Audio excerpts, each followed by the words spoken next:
Faradavlarda azinasi barcha başlı Tarxon O'zbekov. Tuzli Mirzo Ulug'bek.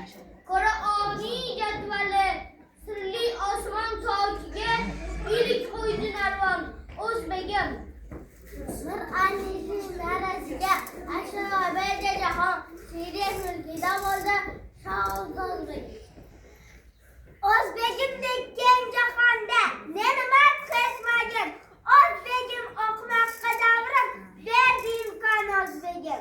Qayga bormay boshqa do'ppim shuhratim qadrim buyuk. Oldi uzra nomi ketgan O'zbekiston O'zbegim.